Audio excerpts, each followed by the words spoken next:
Thanks very much, Jerry. And as Jerry did mention, he's also been on a variety of advisory committees over the year, including a group called the Yamanika Beetle Action Coalition, where I had the pleasure to first meet him when I was still working with the provincial government on the mountain pine beetle file.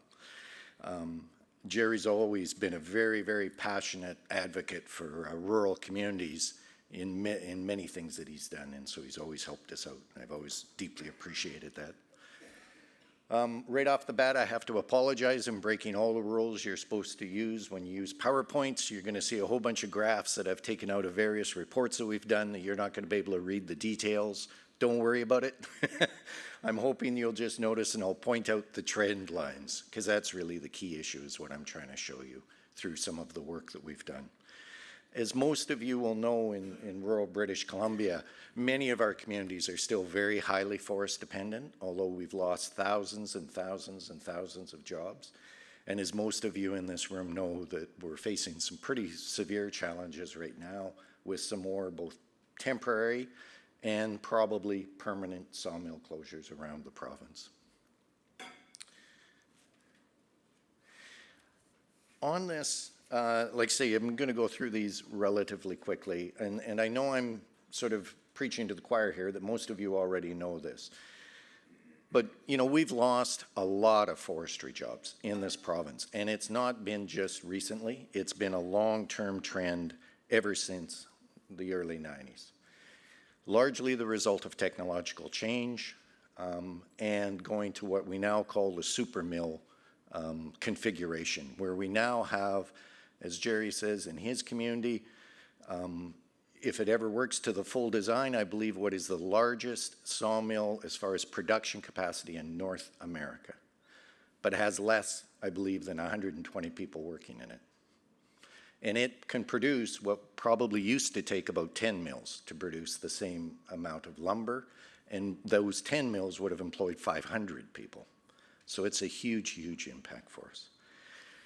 And this just shows the number of forestry jobs in terms of total employment that we've lost from 91 down to 2017. So a very steep decline, as you can see. I think that what sometimes we don't always hear in the debate, though, because we're caught up in just the moment, we hear, okay, well, the closures right now and the layoffs are simply because of market conditions, or it's because of wildfires, or it's because of mountain pine beetle. Well, those are all effects, there's no doubt about it. But what we have to understand is the employment loss started way before any of those things.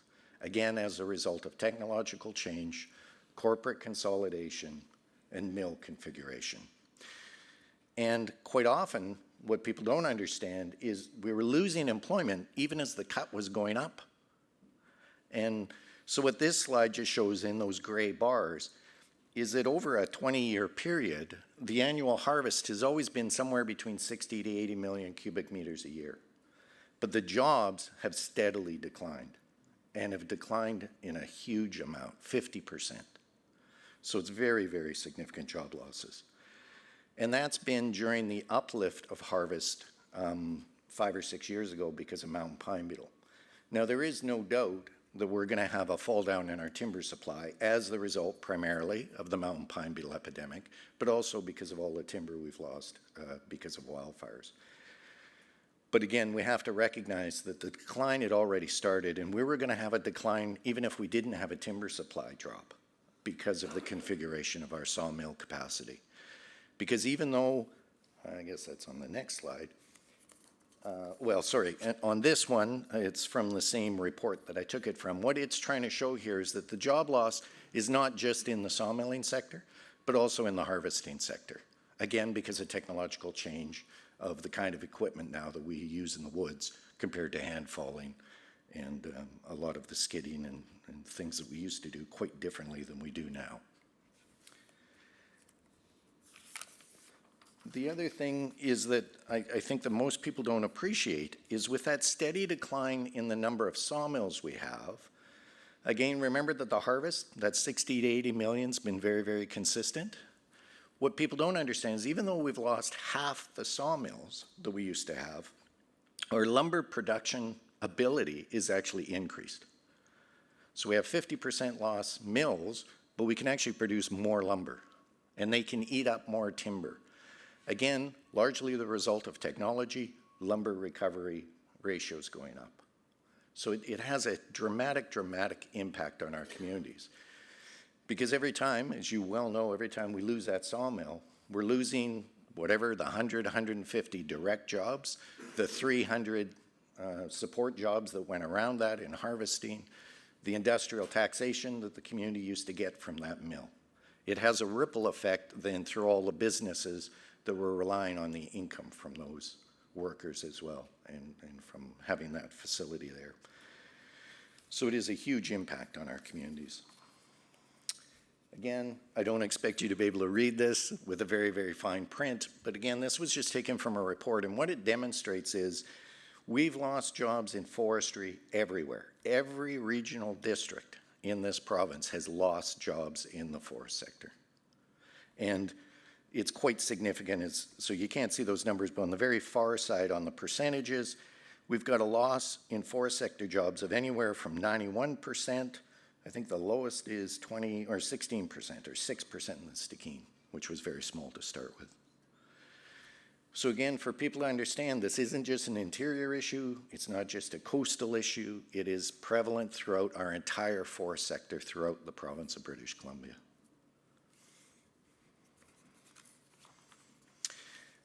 I think the other thing, this is a slide that is out of actually a provincial government report in 2009, which is pretty staggering. What it shows is the total gross domestic product contribution from every 1,000 cubic meter, per cubic meter of fiber harvested in the province. And so what it shows is based on all those countries on the bottom, we receive the second lowest return of all those countries. The only one that gets a lower return than us is China. I mean, it's really quite staggering when you look at it. And so that is, in many ways, because most of the trees still belong to the public in British Columbia and Indigenous and non-Indigenous communities, that is the returning coming back to us, is the people that actually own the trees. So what it shows is a lot of countries, and countries that you wouldn't necessarily think of. We usually compare ourselves, right, only to Sweden and that, which is not that much better, quite frankly, than even Canada. But you look at Australia, Germany, and Japan, and even the United States is creating a lot more value from every cubic meter of timber they harvest than we are in British Columbia. And so if we were truly, as stakeholders, wanting to maximize the return, we'd be doing something different in British Columbia in order to bring a better economic return. And I think, although that figure was originally only compares Canada as a whole, from some other work that we had done through previous organizations called SIBAC and OBAC and others, this is a table that just shows sort of the employment coefficient coming from different provinces. And again, BC is one of the lowest in Canada. The other thing that I think is striking in this is that if you look at that bottom line, our employment coefficient in BC, we're actually going down, right? So we're getting less and less jobs through that time period. If you compare that to Manitoba or Quebec, they've actually been able to create more jobs, right? Their employment coefficient in the forest sector is actually going up, whereas ours is going down. And that's largely as a result of, you know, our policy, our forest sector policy has been almost strictly based on helping the major companies become the lowest cost producer of commodity lumber in the world, right? The lowest cost producer of 2x4s, 2x6s. And we've put all our effort into that, including most of our marketing effort. And so as technological changes allowed those guys to be world competitive, to be the lowest cost producer, the employment coefficient had to go down. Other provinces have been much better about designing policies that promote value added and other uses of their forest resources to create more employment. Unfortunately, too, in BC, is this pattern is continuing. So again, in these graphs, all it's meant to demonstrate is the blue line is what it used to be in 1990, the green line is 2012. So in every segment of the value-added sector, BC has lost market share. over the years. So even where we were doing okay in certain cases for value added, we're losing that competitive advantage to other parts of Canada. So not a good trend line. And this is despite the fact that the value added sector creates significantly more jobs and value than the traditional commodity sector. I mean, probably I would argue one of our most globally competitive and marquee value-added products is our log home and timber frame building sector here in BC. Exports around the world. We're world-renowned for the quality of the log homes and timber frame homes that we build in this province. That sector employs about 1,800 people and generates well over 114 million in annual sales, the vast majority of which are export, right? Bringing in new money into our economy. And a survey we had done, I guess now almost 12 years ago with the sector, showed that they create about one full-time equivalent job for every 110 cubic meters that they use. Whereas it takes, in the commodity lumber sector, you only get one full-time equivalent for 2,000 cubic meters. So a huge difference in terms of the employment impact. And I couldn't help, but because I've also spent a lot of time working with some of the caribou communities, is not only do we have a world-class log home and timber frame, but now, of course, we have some rural TV stars with Andre and the boys, who are hometown heroes now in Williams Lake for being on a TV show called Timber Kings, which shows their exploits of building log homes for the rich and famous and putting them up throughout the world. So I think, as many of you in this room will know, is that the provincial government announced, I guess it's almost 8 months ago now, that they were going to start to do a review of forest policy again in this province. And the Premier, you can see the quote there, has been saying that what he wanted to do was is go through a process where we could confront the long-standing challenges and facilitate a forest sector transformation that generates jobs and prosperity, and a transformation that is based on extracting maximum value rather than maximum volume. And I think that that's critical. If we know that if you look at all those trend lines, if we just continue on the current path with a declining forest timber supply, you know, we'll just lose even more jobs. It's been projected by some that the timber supply is such that if we did nothing but commodity lumber, we probably only need maximum 10 sawmills in the entire province could handle that timber supply. So we have to do something different.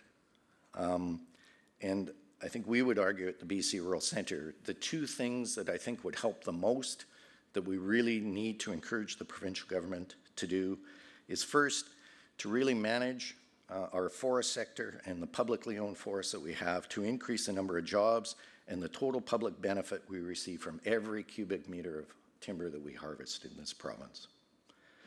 And that the second major thing we need to do is we need to increase the amount of timber volume that is controlled locally by increasing the number of First Nations forest licenses and forest controlled that we have, community forests and woodlots as well.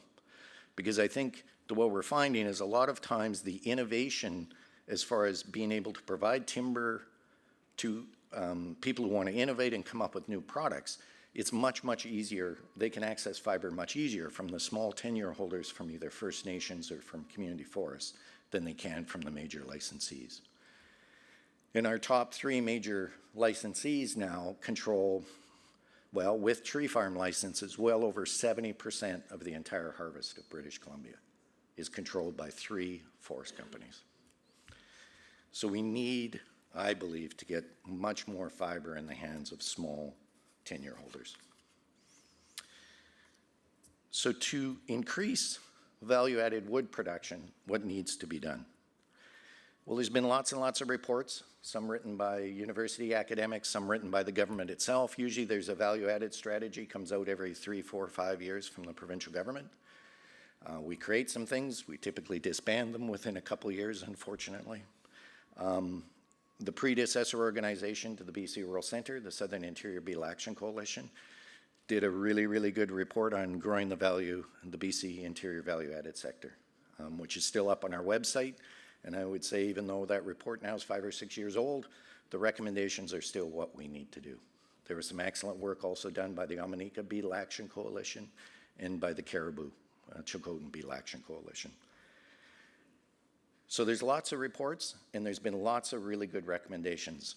But what we have to have is, if we're truly going to have a value-added sector in this province, it needs really, really strong leadership from the provincial government. They have to be committed, and they have to come out with a very bold statement that says the public forests of British Columbia are going to be used in a way that maximizes the total return to the shareholders of British Columbia in terms of jobs, value-added impacts, and contributions back to the community.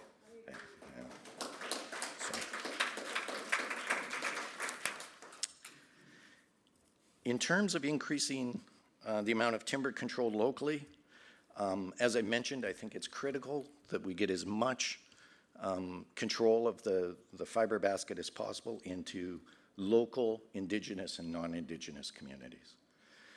I mean, most people will tell you in the value-added sector that we're always going to have a commodity lumber manufacturing sector, and we should.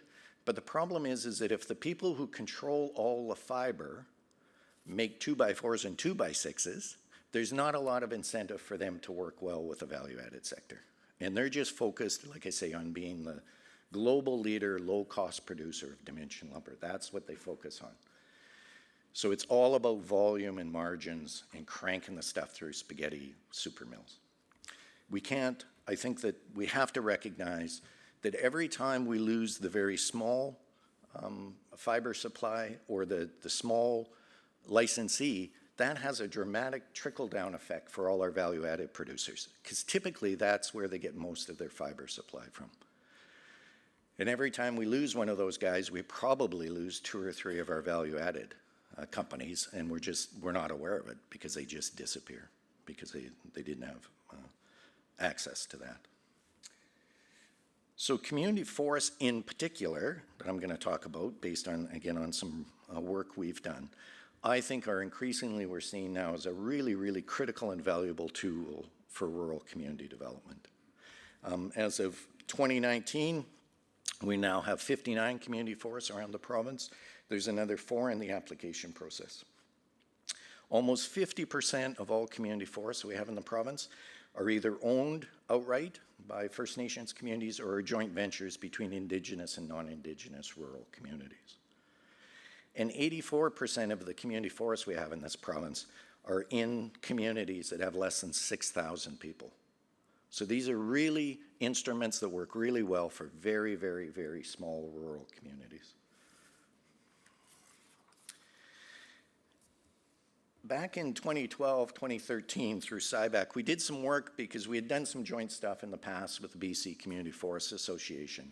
And what I wanted to do was do a bit of work to try to quantify some of the economic impacts of community forests. So we worked and did a survey with, I guess at the time, I think we had about 20 community forests that agreed to give us all their financial statements. And what I wanted to do at the time was to try to figure out what the cumulative economic impact of community forests was from 2003 to 2012.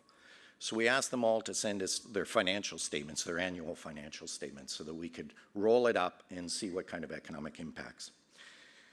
We produced that report called Community Forest Community Benefits in 2013. As we were doing this, the BC Community Forest Association was just completing a process to define an annual indicators report that they've produced now ever since 2014 was their first one. And it has a much broader, it looks at economic but also looks at social and environmental benefits that community forests bring. And if any of you have not seen it, I'd really encourage you. They produce it every year. It's up on their website. They do a news release. There's always some very, very fascinating stories every year about what community forests in this province are achieving. So I'd really encourage anybody to take a look at them. They're very, very good. So most of these figures I'm going to talk about for the next little bit have either come from that report or from the annual indicators report from the community forest ever since then. So from our report, I mean, community forests, in terms of quantifying some of the hard numbers, is very, very significant economic impacts. And again, you have to understand these are in very, very small communities, right? 80% less than 6,000. Most of the communities the community forests are in have lost sawmills and have lost thousands of jobs from the forest sector. So they're huge economic drivers in those very small communities. So in 2018 alone, from the BC Community Forest Indicator Study, those community forests spent $70 million in expenditures, in operating expenditures and purchases in 1 year, $70 million. Now, not all of that, of course, stays in the community, but the vast majority of it does, certainly more than 70% of it, through employment, logging contracts, and purchases. So that's a huge impact, $70 million. It's critical as far as job creation in most of these communities. Some work, in fact, that Randy Sunderman, who's here today with Peak Solutions. Randy's done a lot of this work for both us in our report, and now he works annually a bit with the Community Forest Association in quantifying some of this. What he's shown is that there's more jobs created per cubic meter through the community forest than there is through the traditional forest sector. Because of the way that they're managed, their land base, and because of the priorities they have in how they operate. As I mentioned before, we find that community forests are really important sources of fiber for the small value-added operators in the communities they operate in. Most have that as one of their strategic objectives, is to try to provide fiber to the local value-added operators, and they do a good job of that. The other thing is, I think that it is really the only mechanism we have that allows rural, indigenous, and non-indigenous communities to receive a direct, what I call a resource dividend back into their community through the extra earnings that these community forests make beyond what they need to keep for their retained earnings to operate properly as businesses. But just since 2003 then, just for the community forests that would actually respond to our surveys or to the BC Community Forest, these groups have put in $58 million back into the communities through grants and dividends and to their owners. So a huge amount of money, especially when you consider this is going into very, very small communities. I think as a lot of the board members of the BC Community Forest mentioned to us and people that responded to the survey, the other thing is most of you in this room will know is that for small rural communities, almost every funding program that either the provincial or the federal government comes out with, the community has to put in some money. Well, it's kind of hard to come up with your 25 or 30% if you're broke and the economy's in the tank. But if you have a community forest that can actually generate $500,000 or $1 million a year in a dividend to the local community, in most cases, those communities are then able to leverage that by bringing in other funding so that they can grow that 2 or 3 or 4 times to 3 or 4 million, which is huge. I think the other thing, and something that I think Jen will talk on in her presentation a bit as well, is that community forests also create a whole lot of other benefits. I tended to always focus on just the economic, but they create a lot of social and environmental benefits. In most cases, community forests are operating right next to the First Nations community or the rural non-Indigenous community. They're right in the viewscape. They're right in the drinking watershed. They're managing highly sensitive lands and quite often have a lot of other constraints, including habitat issues or landslide issues or viewscape issues. So they're the highest cost areas quite often to operate in, and yet they're able to do it and make a return on their investment to their communities and protect those other resources that are very, very important to the community. And what I want to touch on now a bit too is that increasingly now what we're seeing with community forests is they're playing a really, really critical role as community development organizations in their communities as well. Because they're in such small communities, a lot of times they are sort of the largest organization with some capacity to do some other things. Again, I don't expect anybody to be able to read this, but again, just the table, again, like I say, is the context of this. What you always have to remember is this was a table we did in our report that just showed for these community forests that were having this economic impact. Most of the cases, they were having a shrinking total labor force, right? They had lost a mill, they had lost lots of forestry jobs. They are in a declining economic environment. And usually, they're in timber supply areas that have had a lot of sawmill closures. So these benefits are critical to these communities because, quite frankly, a lot of times, there's not a lot of other stuff going on. So they really, really need these jobs and they need the kind of income that the community forests are generating. Now, obviously, out of that 59, I mean, there's a lot of very successful community forests. I'm going to tell some stories just about 3 in particular for a specific issue, but I don't mean not, to say that they're the only 3, obviously. There's many very, very successful ones. There's one just to the north of us that's a partnership between the Splatson First Nation and the village of Lumbee, Monashee Community Forest. Just across the bridge here in West Kelowna, West Bank First Nations has operated a very, very successful community forest for many years. These are very, very important things, and they're scattered throughout the province. Many of you in this room, I suspect, probably sit on the board of your community forest or at least know about it. I just want to tell a bit of a story when I say about the importance of how they can really help with value-added promotion and community development. Just want to give 3 examples of 3 different communities, community forests around the province that we're aware of that have done some, I believe, some really quite unique work. The first is Harriet Proctor Community Cooperative, which is down in the Harriet Proctor area, sort of north of Nelson, south of Caslow. Very, very, very small, unincorporated 2 communities. They came together because they were deeply, deeply worried about harvesting that was happening in their drinking watershed. So they formed and became one of the very first, in fact, community forests in the province. Have a very, very small cut, but have done just some really amazing things. They're sort of leaders. I think they were the first community forest to ever get forest ecosystem certification. And they've run a small mill now for a number of years and create 4 to 5 jobs with this very, very tiny mill. And the mill only uses about 20% of the fiber supply from the community forest, but creates, over 7 jobs, which is huge in this very tiny, small community. All custom cut stuff.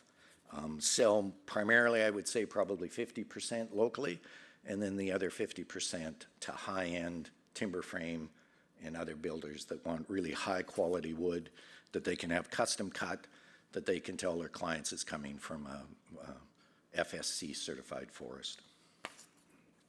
And if anybody's interested in the Harriet Proctor story, we've done a couple videos. We've got a case study on our website. Ramona here could tell you she was one of the founding directors of that community forest. Highly, highly successful and a neat group. The next group is in the Thompson Valley around Barrier. Again, a lot of people would know during the fires of 2003, for Barrier, the Toko sawmill burnt down. And after, I think it took maybe 1.5 years for Toko to finally decide that they weren't going to rebuild that mill. And that was a loss of a lot of jobs to that very small community. So they created the Lower North Thompson Community Forest. And again, most of them, when you look at the mission statements, it'll say something about creating local jobs, maintaining control of fiber within the local economy.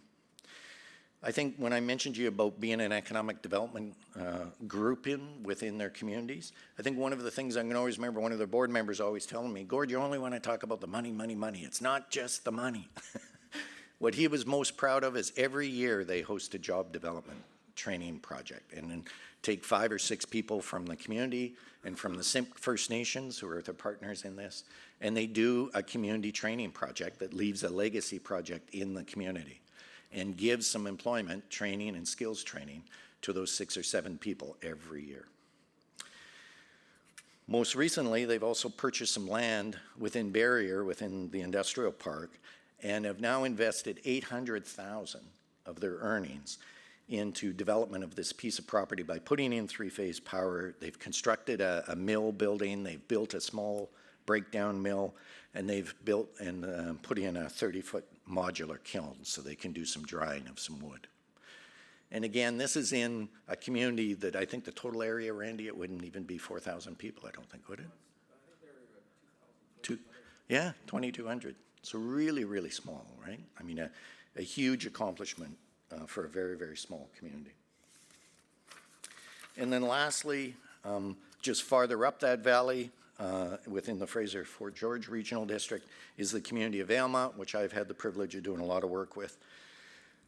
I mean, Valemount, like most communities, had a sawmill. It would be open for a couple of years, then be closed for a couple of years, then be a new owner, and they'd open it for 8 months, and then they close it for a year.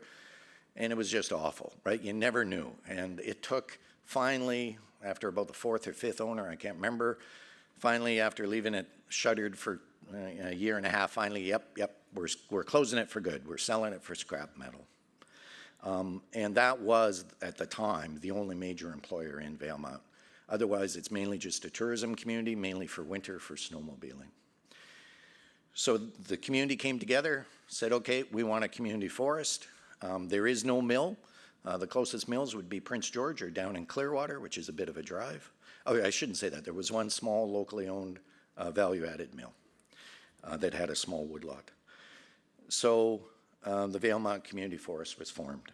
What was really neat is after operating for 5, 6, 7 years, again, they used some of their retained earnings and they purchased the old mill site and the land and turned it into an industrial park. On that industrial land now that they purchased, they rent it out. So they have 8 different lessees, and including they've attracted a new cedar mill and a furniture maker that are now located on their lands. They also operate a log storage yard, and they're doing sorts in the bush so that they can provide high quality fiber to the value-added sector. In 2016, they did a really, really unique thing where they went to what in their case was their major licensee, was a company called Carrier that wanted to move out, and said, well, we'll buy your license then. We want to buy your license. So they raised enough money, and they had enough money through their retained earnings to actually buy a timber license from a licensee. And so now combined with their community forest, with the extra license that they bought from Carrier and a woodlot license that they recently bought, they now have an annual allowable cut of 70,000 cubic meters, which is very substantial and also allows them to now get to the size where there's some economies of scale, and it actually makes sense now to operate a log sort yard because it's big enough. So in all 3 of these communities, I think, like I say, every one of those communities has a population less than 3,000 people. All of them lost hundreds and hundreds of traditional forest sector jobs. And all of them, through community forests, have been able to recreate a forest economy in their community and make very, very significant investments into their communities based on the earnings from those community forests. And so it's for that reason that the BC Rural Centre and other organizations, I think, are really, really adamant that we need to find ways to make sure that we put as much of the timber supply as possible into the hands of local, rural, Indigenous communities and non-Indigenous communities, and partnerships between First Nations and non-Indigenous communities. So with that, hopefully if the technology works, we're going to hear now from Jen Gunter, who's the Executive Director of the BC Community Forest Association, and she's going to talk about some of other initiatives that the community forests have been working on and their newest sort of discussion with the provincial government to try to make to the case to the provincial government that, as most of us know too, that because of the wildfire threat and climate change, we desperately have to do more around wildfire hazard management planning around our communities, and community forests are an automatic perfect fit for that. So hopefully, if this works, we're going to see Jen on the screen here coming to us, and Jen was kind enough, somebody backed out at the last minute on me, so I phoned Jen in a panic last week, and I said, Jen, is there any chance we could bring you in using Zoom meeting? And she agreed. So thank you so much for doing this, Jen, on such short notice. Over to you. Okay, great. Well, you let me know, Gord, if you can hear me. Yep, we can hear you. Sound good? Yep, sounds great. Wonderful. Well, thank you so much. This is really cool. I actually haven't done a Zoom meeting before, so this is a new experience. I wish I could be there with you all in person. And of course, I'm at a bit of a disadvantage to not know who's in the room. Um, but you've received a really amazing overview from Gord about really the state of the forest sector and our rural communities and what community forests have to offer. So thanks, Gord. And those are really good examples of some of the community forests that are leading the way around the province. I also want to thank you and the BC Rural Centre for the work that you've done over the last number of years, research and analysis on community forests. It's you brought a depth of analysis and information to the table that's really important. So, you know, the current downturn that we're in is impacting so many rural communities, and I'm sure many of you come from places that have lost mills or are suffering from curtailments. We knew that this reckoning was coming, and you know, somebody said to me a while back, you know, the best time to talk about forest tenure in BC was 20 years ago. The second best time to talk about it is now. And so I think that it's really true that we need to step back and take a look at our forest tenure system. We know that rural communities, both Indigenous and non Indigenous, are looking for more control um, and to be able to chart their futures. And from a forest management perspective, that means being able to manage the land base around communities um, in a way that links forest management and community development objectives at the local level. And that's what community forest tenures are able to do for communities. Um, Looking back, the community forest program was initiated as a pilot program in 1998. So now we're 20 years in. As Gord mentioned, we've got 59 community forests around the province, and we're really seeing the benefits of this type of tenure. The tenure, so the forest license itself, is area based. That means it's for a designated land base, generally adjacent to communities. And they're also long term. So they're granted for 25 years and they're renewable every 10 years. So they're meant to be managed in perpetuity by communities. They're also not transferable, which means that unlike every other kind of forest tenure in the province, you can't sell the rights to harvest to somebody outside the valley. They have to be managed by local communities. I'll say just a couple things about our association. So we're a nonprofit society, and as Gord said, we represent both communities that have community forests as well as those that are trying to get community forest agreements. We've got 56 members around the province that represent about 100 Indigenous and non-Indigenous communities because many of them are partnerships of more than one community. Okay, let me see if I can get, there we go. So I see community forests as community held assets. And they're a very powerful tool for energizing rural development, building these partnerships between Indigenous and non Indigenous communities, and also doing things like protecting communities from catastrophic wildfire and helping them adapt to climate change. Um, we know this because of the experience of our members, what we hear from them, and also because of the Community Forest Indicators survey that we do every year. So thanks for the plug on that, Gord. I really encourage everybody to go to our website. You can download a copy there. We've just published the 2019 report. And indeed, this year we found that community forests in their forestry operations, so we kind of separate um, forest activity from milling and manufacturing. So in their forestry operations, they're actually creating 80% more jobs than the industry average, which is remarkable. And I think that's because of the fact that they're operating in sensitive areas around communities that may need a different approach to forest management.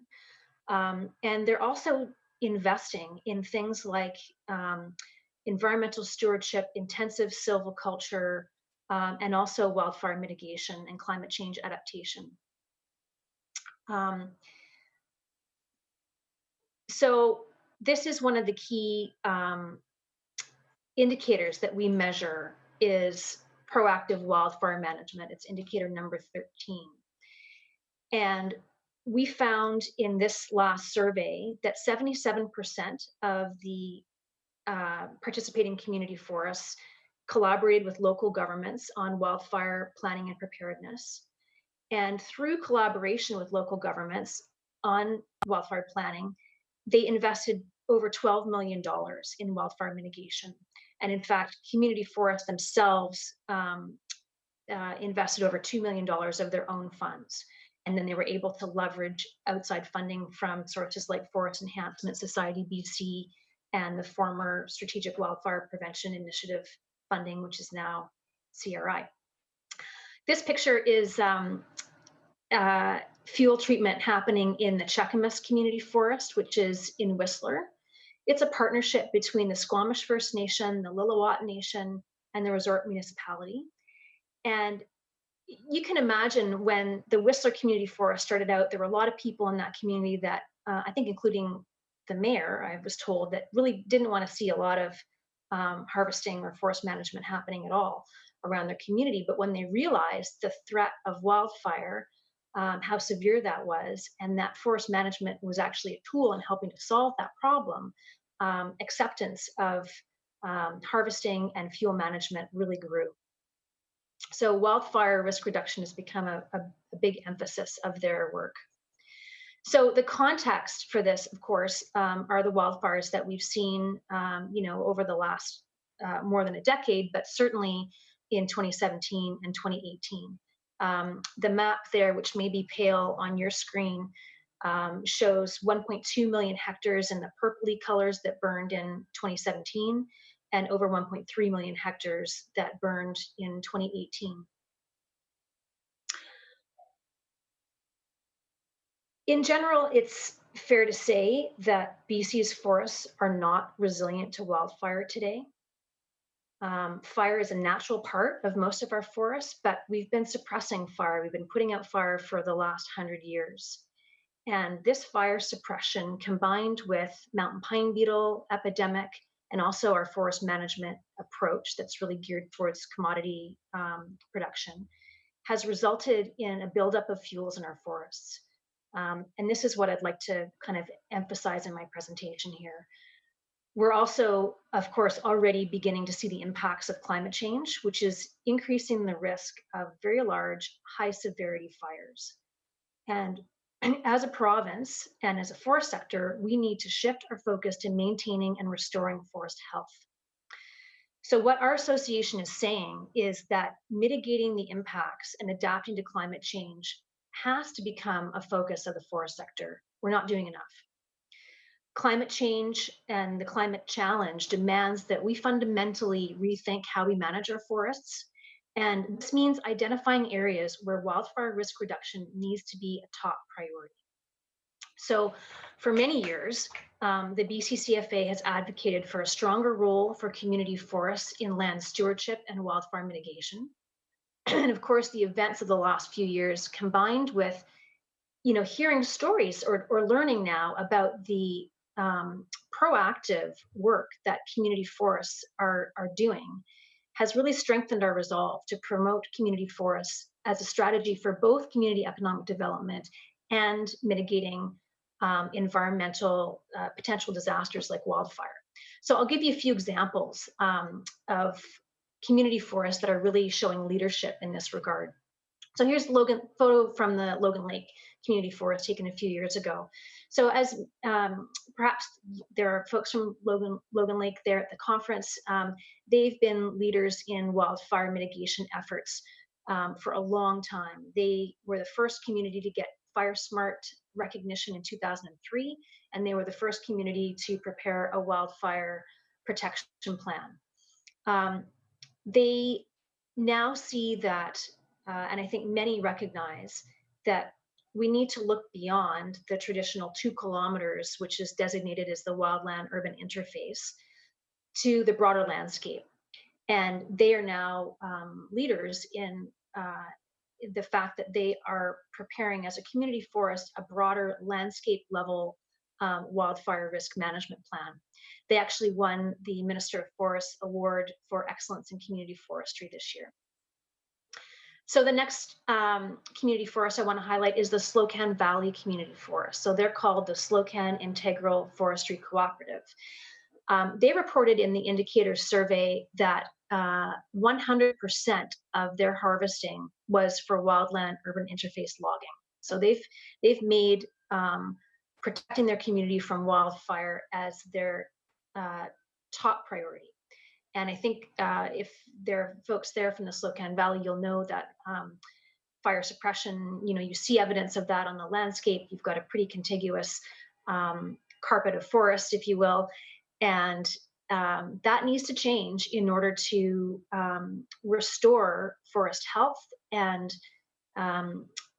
allow our communities to be more resilient to wildfire. So they too are implementing a strategic landscape level wildfire protection plan. And I also like to highlight them because of the amazing work that they're doing in education, public education. So I encourage you, if you're interested, to go to their website there at cifco.ca. They've created a series of videos that describe their landscape level planning and their fuel mitigation work, and it's extraordinary. And so it's a great thing to view and also to share with people in your community. Here's the McLeod Lake Mackenzie Community Forest. So this is a partnership between the McLeod Lake Indian Band and the District of Mackenzie, and they are also leading the charge in wildfire management. This is a picture of their board of directors. The community forest and the district co-chair a new Mackenzie Wildfire Advisory Committee.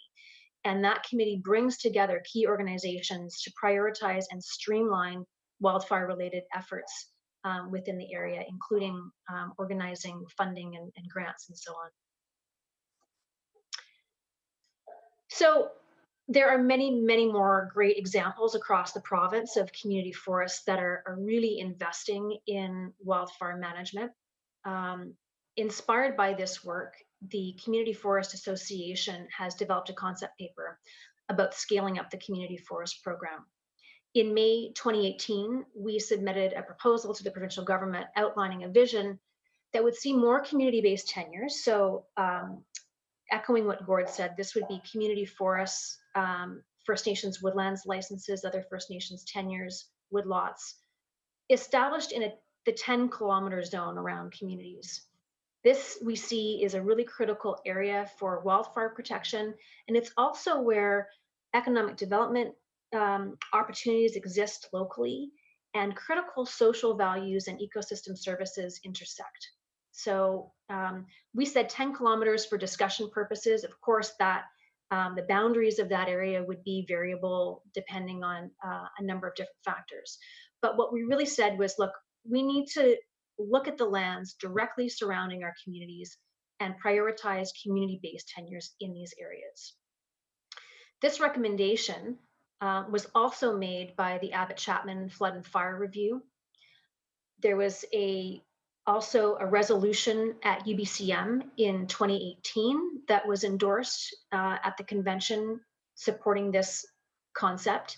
And most recently, the Council of Forest Industries, in their latest paper that they've written as part of this interior renewal process, have said, yeah, we support more community forests in the areas adjacent to our communities.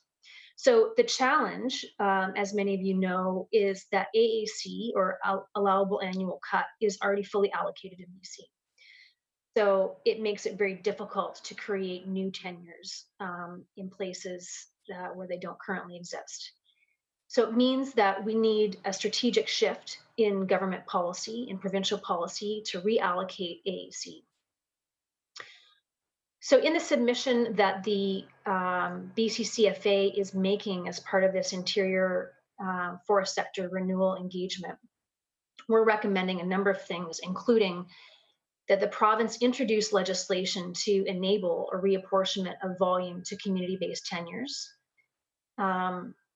This will likely require a take-back, like what happened in 2003, which would also necessitate a budget. because forest companies that have AAC will need to be compensated. We are also recommending that government actively support the development of more community forests that are partnerships between Indigenous and non-Indigenous communities, because we see how successful that model can be. And it helps build relationships at the local level, and it helps with reconciliation. Where independent licenses are preferred, there are many First Nations that would prefer to manage their own licenses. We want to see support for collaboration between community forest agreement holders that may be non-Indigenous with First Nations tenures. So as I mentioned, this is all part of our submission to the Interior Renewal Engagement.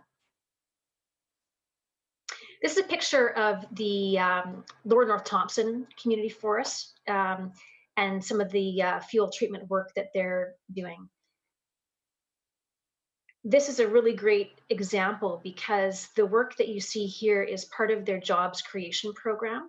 They built a crew in partnership with the Simpcw First Nation, where they're doing fuel treatments around the Simpcw Reservation. And the crew is also working on building and expanding mountain bike trails that are part of the Simpcw First Nation McBride to Barrier Mountain Bike and Recreation Tourism Initiative.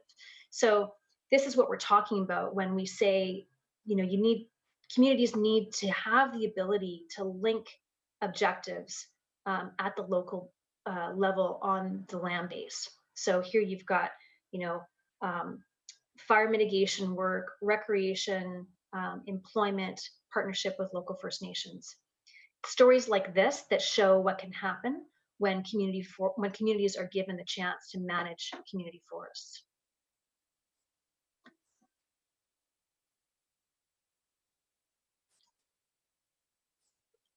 So the engagement on the forest policy for the interior is open until this Friday. So I encourage anyone who maybe hasn't had a look at that engagement website to take a look and make a submission. I think it's incumbent on us and the province to pay attention to what's working, to support it, and to help it grow.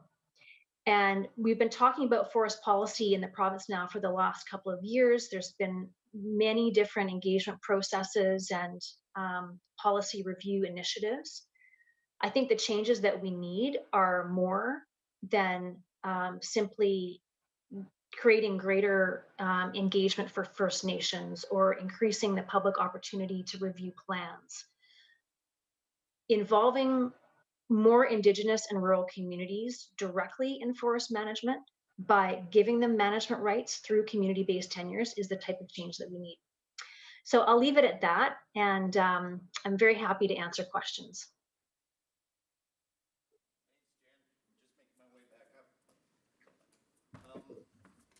So the technology, thank God, worked really, really well. We could see your slides and we could see you really well, Jen. So thanks so much for doing that. Oh, good. Yeah. I'm glad. And thanks to the AV guys for making sure it worked for us. So I'm sorry, because I was so long-winded while I was up on my soapbox and went too long, what I was hoping is that if we could just if there's one question for Jen, we could do it now just before we leave it. Then we're just going to compress, take a 5-minute coffee break, and then go on to our next speakers. So like say, sorry, Jen, I was, as you know, when I start talking forest policy, I get all wound up.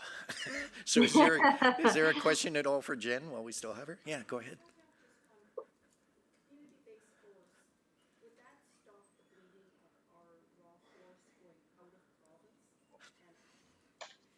Yeah, exactly. Sorry, Jen, the question was, with having community-based tenures, could that not help stop the movement of logs that we're seeing in some parts of the province where they leave the province entirely, right, through log exports?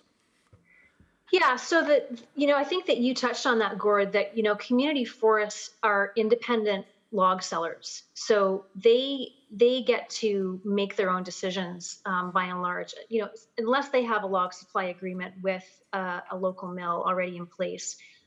They market to the full range of manufacturers, and they, I think it's part of the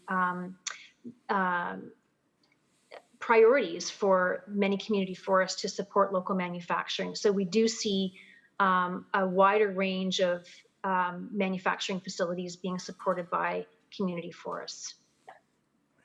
Yeah, right. Well, thanks very much, Jen. I really appreciate you stepping into the breach for me at the last minute yet again, so thank you so much. We'll take 5 minutes, folks, and then we'll be back for the next presentations, please. Thanks.